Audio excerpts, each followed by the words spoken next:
Chapter 13. Getting into the right business. Success in any specific business depends in part on having a well-developed set of the specific skills required for that business. Without good musical ability, no one can succeed as a music teacher. Without well-developed mechanical skills, no one can achieve great success in any mechanical trade. Without tact and commercial sense, no one can succeed in business. But simply having the required skills for your chosen profession well developed doesn't guarantee you'll get rich. There are incredibly talented musicians who stay poor. There are blacksmiths, carpenters, and others with excellent mechanical skills who don't get rich. And there are merchants with great people skills who still fail. Your various skills are like tools.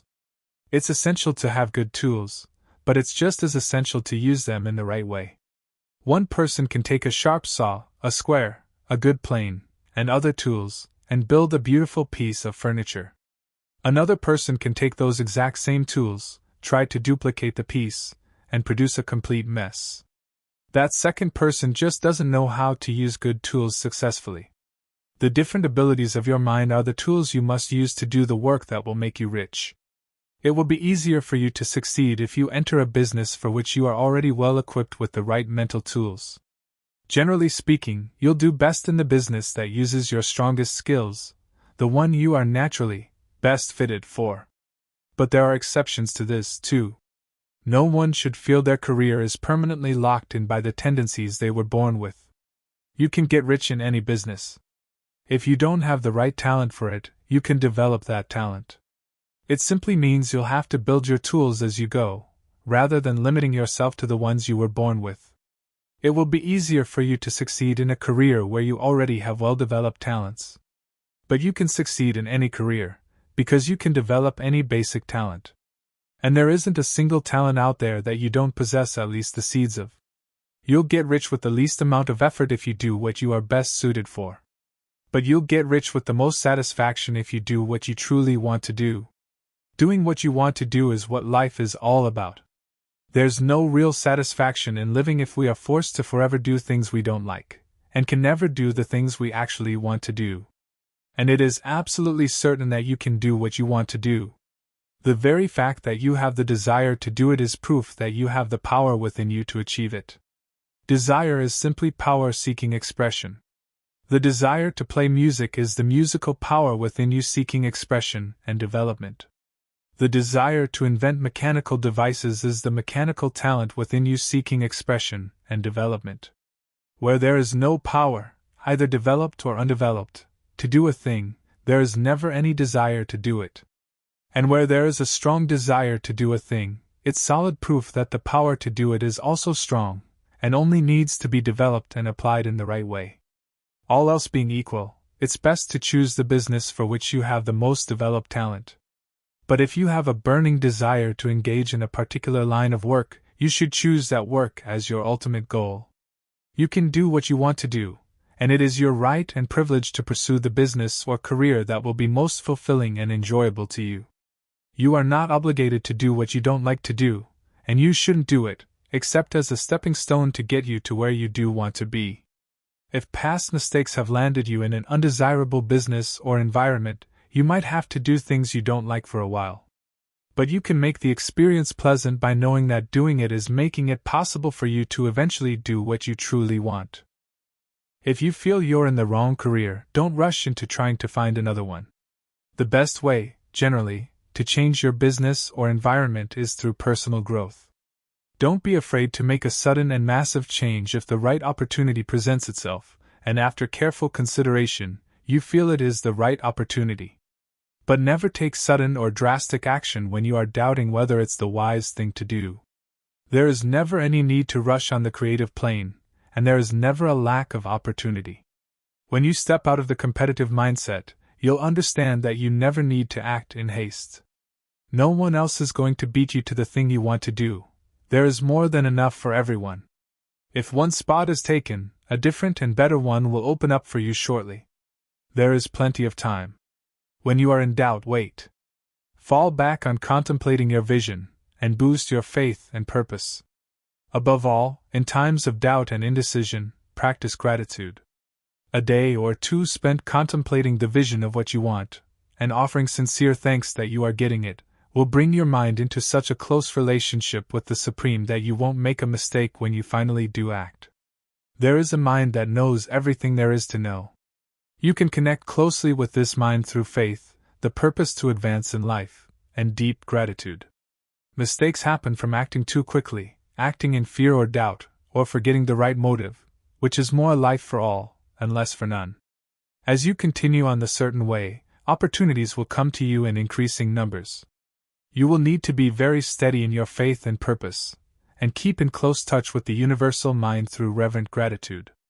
Do all that you can do in a perfect manner every day, but do it without rushing, worrying, or fearing.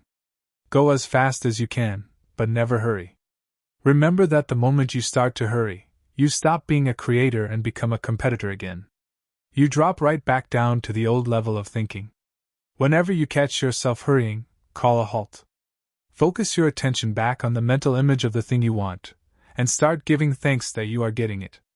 Practicing gratitude will never fail to strengthen your faith and renew your purpose.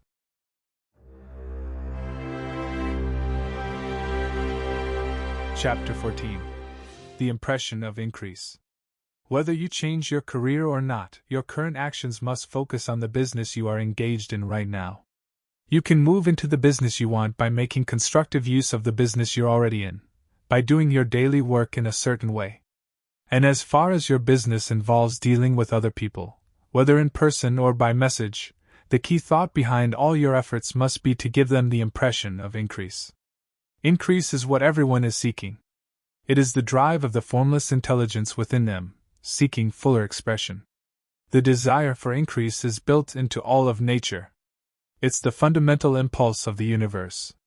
All human activities are based on the desire for increase. People are always seeking more food, more clothes, better shelter, more luxury, more beauty, more knowledge, more pleasure, more of something, more life. Every living thing is driven by this need for continuous advancement. When the increase of life stops, decay and death set in immediately. People instinctively know this, and so they are forever seeking more. This law of perpetual increase was explained by Jesus in the parable of the talents. Only those who gain more keep what they have. From the one who has nothing, even what little they have will be taken away. The normal desire for increased wealth isn't evil or wrong. It's simply the desire for a more abundant life. It is aspiration. And because it is the deepest instinct in human nature, all people are drawn to those who can give them more of the means of life. By following the certain way described in these pages, you are securing continuous increase for yourself, and you are also giving it to everyone you deal with.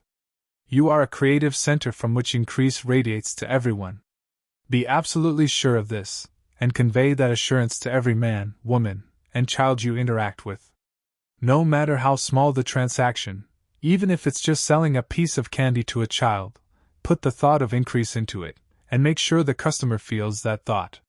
Convey the impression of advancement in everything you do, so that everyone gets the feeling that you are a person who is advancing, and that you advance everyone who deals with you. Even to people you meet socially, with no thought of business, and to whom you aren't trying to sell anything, give the thought of increase. You can convey this impression by holding the unshakable faith that you, yourself, are on the path of increase, and by letting this faith inspire, fill, and permeate every action you take. Do everything you do with the firm conviction that you are an advancing personality, and that you are giving advancement to everyone else. Feel that you are getting rich, and that by doing so, you are making others rich and bringing benefits to everyone. Don't boast or brag about your success, or talk about it unnecessarily. True faith is never boastful. Whenever you find a boastful person, you'll find someone who is secretly doubtful and afraid. Simply feel the faith, and let it show in every transaction. Let every act, tone of voice, and look express the quiet confidence that you are getting rich, that you are already rich. Words won't be necessary to communicate this feeling to others. They will feel the sense of increase when they are around you, and they will be drawn to you again. You must impress others so strongly that they feel associating with you brings increase for themselves. Make sure you give them more in use value than the cash value you are taking from them. Take honest pride in doing this, and let everyone know it. You will never lack customers. People will always go where they are given increase. And the supreme power, which desires increase for all and knows everything, will bring people to you who have never even heard of you. Your business will grow rapidly, and you will be surprised by the unexpected benefits that come your way. You will be able, day by day, to put together larger deals, secure greater advantages, and move into a more fulfilling career if you choose to. But while doing all this, you must never lose sight of your vision of what you want, or your faith and purpose in getting it. Let me give you another word of caution regarding your motives. Beware of the hidden temptation to seek power over others. Nothing feels as good to an unformed or partially developed mind as exercising power or control over others. The desire to rule for selfish pleasure has been the curse of the world. For countless ages, kings and lords have drenched the earth in blood during battles to expand their empires, not to seek more life for all, but to gain more power for themselves. Today, the main motive in the business and industrial world is exactly the same. People marshal their armies of dollars and ruin the lives and hearts of millions in the same mad scramble for power over others. Commercial kings, just like political kings, are driven by a lust for power. Jesus saw this desire for mastery as the driving force of the evil world he sought to overthrow. Read the 23rd chapter of Matthew and see how he describes the desire of the Pharisees to be called Master, to sit in places of honor, to dominate others, and to place heavy burdens on the backs of the less fortunate. Notice how he contrasts this lust for control with the brotherly pursuit of the common good that he called his disciples toward. Watch out for the temptation to seek authority, to become a master, to be seen as someone above the common crowd, to impress others with lavish displays, and so on. The mind that seeks control over others is a competitive mind, and a competitive mind is not a creative one. To master your environment and your destiny, it is completely unnecessary to rule over your fellow humans. In fact, when you fall into the world's struggle for high positions, you begin to be conquered by fate and environment, and getting rich becomes just a matter of chance and speculation. Beware of the competitive mind.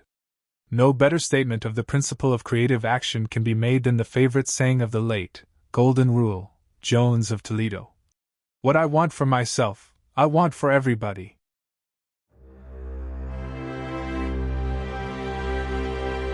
Chapter 15. The Advancing Person. What I've said in the last chapter applies just as much to professionals and wage earners as it does to people in business. Whether you're a doctor, a teacher, or a religious leader, if you can give others an increase of life and make them realize it, they will be drawn to you, and you will get rich. A doctor who holds the vision of themselves as a great and successful healer, and who works toward fully realizing that vision with faith and purpose, as described in previous chapters, will connect so closely with the source of life that they will become phenomenally successful. Patients will come to them in crowds. No one has a greater opportunity to put the teachings of this book into practice than someone in the medical field. It doesn't matter what specific school of medicine they belong to, because the principle of healing is universal and accessible to all of them. The advancing person in medicine, who holds a clear mental picture of themselves as successful and who follows the laws of faith, purpose, and gratitude, will cure every curable case they take on, regardless of the specific treatments they use. In the field of religion, the world is crying out for leaders who can teach their congregations the true science of abundant life. Anyone who masters the details of the science of getting rich, along with the related sciences of being healthy, being great, and winning love, and who teaches these principles from the pulpit, will never lack an audience. This is the good news the world needs. It provides an increase of life, and people will listen to it gladly and generously support the person who brings it to them. What we need now is a demonstration of the science of life from our religious leaders. We need preachers who don't just tell us how, but who show us how through their own lives. We need leaders who are themselves rich, healthy, great, and loved, to teach us how to achieve those same things. When someone like that steps up, they will find a massive and loyal following. The same is true for teachers who can inspire children with the faith and purpose of an advancing life. They will never be out of a job.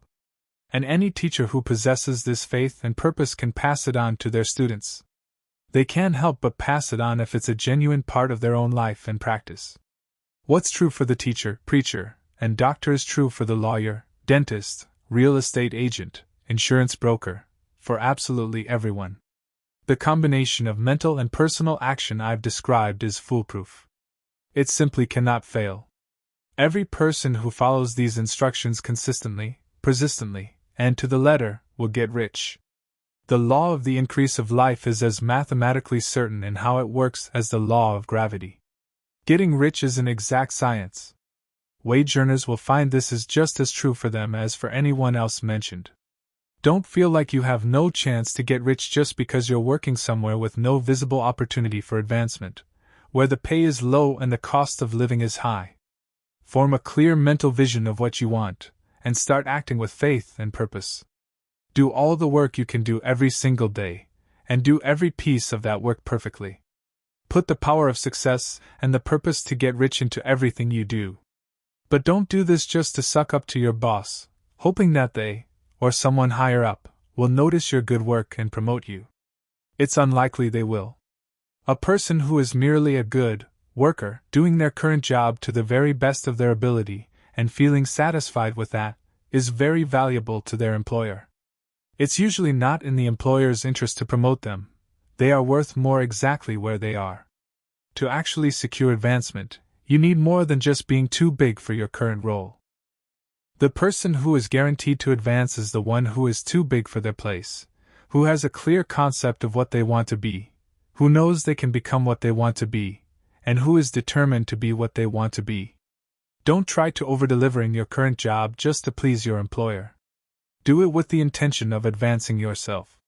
Hold on to the faith and purpose of increase during work hours, after work hours, and before work hours. Hold it in such a way that everyone who interacts with you, whether it's a supervisor, a coworker, or a friend, feels the power of your purpose radiating from you. Make sure everyone gets a sense of advancement and increase from you. People will be drawn to you. And if there's no possibility for advancement in your current job, you'll very quickly see an opportunity to take another one. There is a power that never fails to present opportunities to the advancing person who is operating in alignment with these laws. The supreme power can't help but help you if you act in a certain way. It has to do so in order to help itself. There is nothing in your circumstances or in the broader economy that can keep you down. If you can't get rich working for a massive corporation, you can get rich on a small farm. And if you start moving in a certain way, you will definitely escape the grip of that corporation and make it to the farm, or wherever else you want to be. If even a few thousand employees started acting in a certain way, the massive corporations would quickly be in trouble. They would either have to give their workers more opportunities, or go out of business. Nobody is forced to work for a megacorporation. These companies can only keep people in seemingly hopeless conditions as long as those people are either unaware of the science of getting rich, or too intellectually lazy to practice it. Start this way of thinking and acting, and your faith and purpose will make you quick to spot any opportunity to improve your situation. Those opportunities will come quickly, because the supreme power, working in everything and working for you, will bring them right to you. Don't wait for an opportunity that gives you everything you want to be all at once. When an opportunity to be more than you are now presents itself, and you feel pulled toward it, take it. It will be the first step toward an even greater opportunity. In this universe, there is no such thing as a lack of opportunity for someone who is living an advancing life. It is built into the very fabric of the cosmos that all things will work for them and work together for their good. They must certainly get rich if they act and think in a certain way. So, wage earners everywhere should study this book carefully and confidently start taking the actions it prescribes. It will not fail.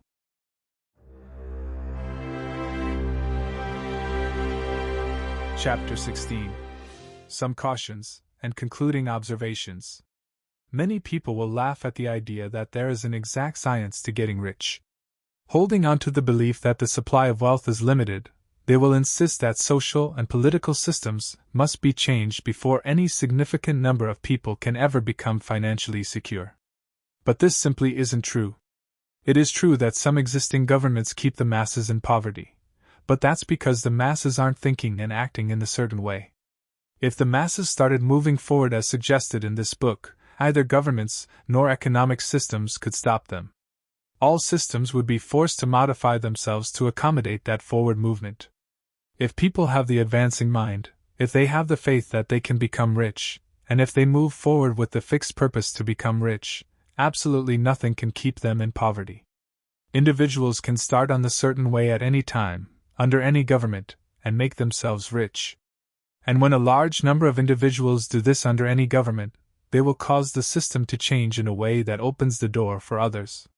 The more people who get rich on the competitive level, the worse it is for everyone else. But the more people who get rich on the creative level, the better it is for everyone else. The economic salvation of the masses can only happen by getting a large number of people to practice the scientific method laid out in this book and become rich. These people will show others the way. They will inspire them with a desire for real life, with the faith that it can be achieved, and with the purpose to actually achieve it. For now, though, it's enough to know that neither the government you live under, nor the capitalist or competitive economic system, can keep you from getting rich. When you move on to the creative plane of thought, you will rise above all these things and become a citizen of a different kind of kingdom. But remember that your thoughts must stay on that creative plane. You can never, even for a moment, let yourself believe that the supply is limited, or start acting on the moral level of competition. Whenever you catch yourself falling back into old ways of thinking, correct yourself instantly. When you are in a competitive mindset, you lose the cooperation of the universal mind. Don't spend time planning how you'll handle possible future emergencies, unless those necessary policies affect your actions today. You should be concerned with doing today's work perfectly, not with emergencies that might pop up tomorrow. You can handle those when they actually arrive. Don't worry about how you'll overcome obstacles that might be looming on your business horizon, unless you clearly see that you need to change your course today to avoid them. No matter how huge an obstacle might look from a distance, you will find that if you stay on the certain way, it will either disappear as you get closer, or a way over, through, or around it will reveal itself. No combination of circumstances can defeat a person who is working toward wealth along strictly scientific lines. A person who obeys these laws cannot fail to get rich, any more than you can multiply 2 by 2 and fail to get 4. Don't waste anxious thoughts on possible disasters, obstacles, panics, or unfavorable circumstances. There is plenty of time to deal with those things when they actually present themselves right in front of you. You will find that every difficulty brings with it the exact tools needed to overcome it. Guard your speech. Never speak about yourself, your affairs, or anything else in a discouraged or discouraging way. Never admit the possibility of failure, or speak in a way that implies failure is even possible. Never talk about times being hard or business being uncertain. Times may be hard and business may be doubtful for those operating on the competitive plane, but they can never be that way for you. You can create what you want, and you are above fear. When others are having hard times and poor business, you will find your greatest opportunities. Train yourself to view the world as something that is becoming, something that is growing. View seeming evil as just something that is currently undeveloped. Always speak in terms of advancement. To do otherwise is to deny your faith, and to deny your faith is to lose it. Never allow yourself to feel disappointed. You might expect to get a certain thing at a specific time and not get it then, and that will look like a failure to you. But if you hold on to your faith, you will find that the failure is only an illusion. Keep going in this certain way. If you don't receive that specific thing, you will receive something so much better that you will realize the seeming failure was actually a massive success. A student of this science set his mind on making a certain business deal that seemed incredibly desirable at the time, and he worked for weeks to make it happen. When the crucial moment arrived, the deal fell through in a completely unexplainable way. It was as if some unseen force had been secretly working against him. But he wasn't disappointed. On the contrary, he thanked God that his desire had been overruled, and he kept going with a grateful mind.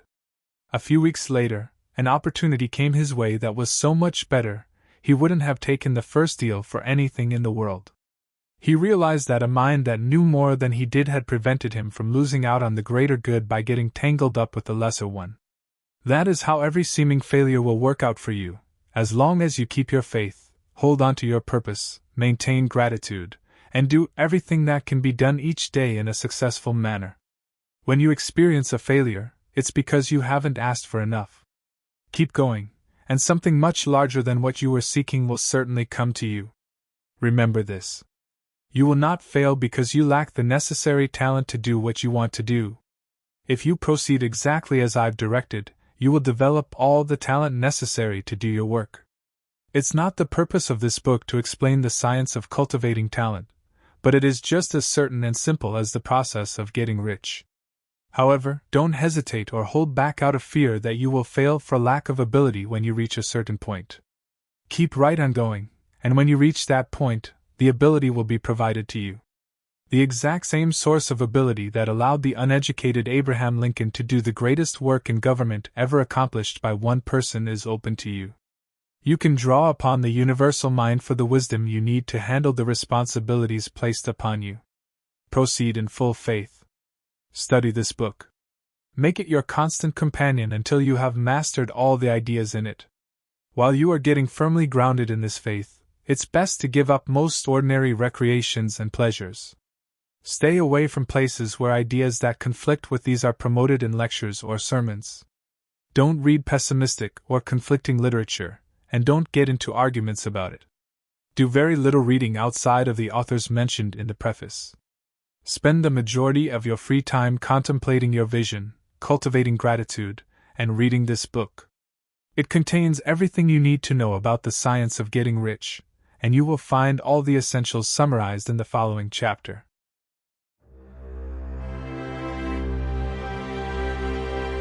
Chapter 17.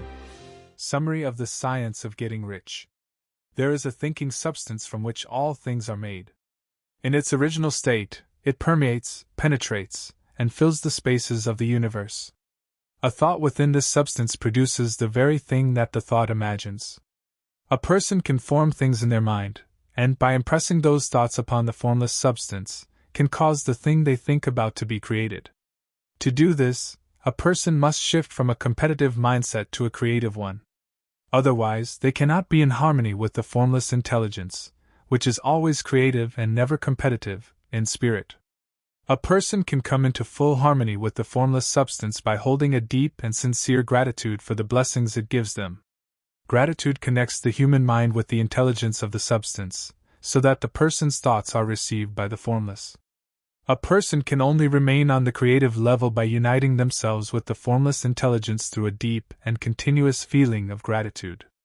A person must form a clear and specific mental picture of the things they want to have, do, or become.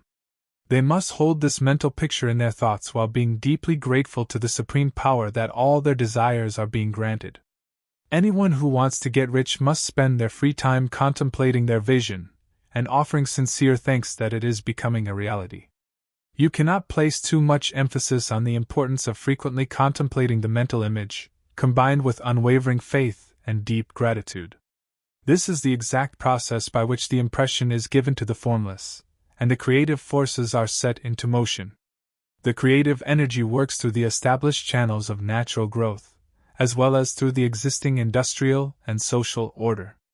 Everything included in their mental picture will surely be brought to the person who follows these instructions and whose faith does not waver.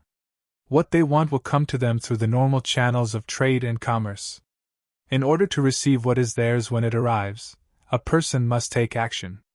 This action must consist of more than just filling their current role. They must keep the purpose of getting rich in mind through the realization of their mental picture. And they must do everything that can be done each day, taking care to do every single act in a successful manner. They must give every person more in use value than the cash value they receive, so that every transaction adds more to life. And they must hold on to the advancing thought so strongly that the impression of increase is communicated to everyone they meet. The men and women who practice these instructions will certainly get rich. And the wealth they receive will be in exact proportion to the clarity of their vision, the strength of their purpose, the steadiness of their faith, and the depth of their gratitude.